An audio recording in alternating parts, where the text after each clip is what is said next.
lutang-lutang. Sobrang pagmamahal mo kay Melinda yan. Pare, isipin mo rin, Lola, impyang mo.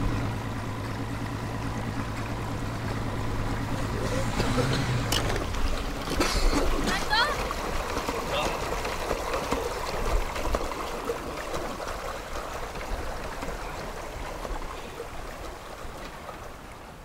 Hanggang ngayon, bumabalik pa rin sila. Ang alin, Lola? Ang mga sirena.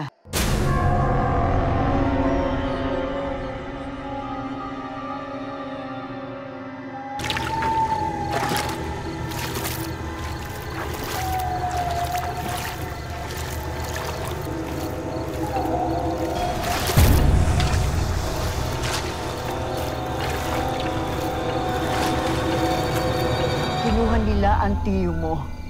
Bakit po ba nila ginagawa yun? Ang tiyo mo kasi, gumagamit ng dinamita kapag siya'y nangingisda.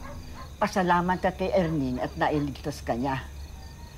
Kaya mula ngayon, huwag ka nang pumalaot. Naintindihan mo ba? La, antay mabubuhay kung di ako mangingisda. At isa pa, ayoko rin mamatay tayo sa gutom. Bakit naman kasi ngayon pa ito nangyayari kung kailan naman ako aalis? Melinda, huwag ka mag-alala. Mag-ingat ako.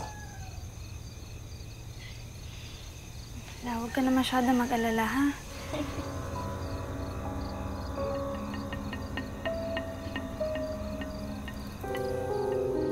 Ngayong alam na ni Nando na isang kakaibang nilalang ang nangakit at naglagay sa kanya sa peligro. Magagawa kaya niyang labanan ang kakaibang tukso at kapangyarihang taglay nito?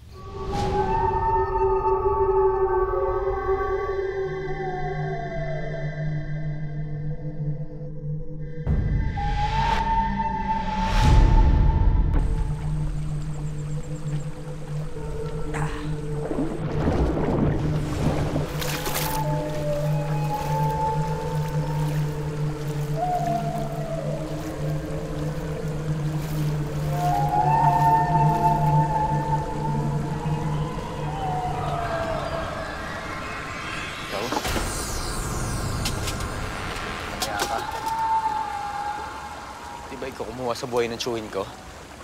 Ha? Ikaw kumuha sa buhay ng chewin ko? Ha?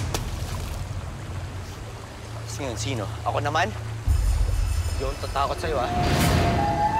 Buhay mo nga ako! Malis ka!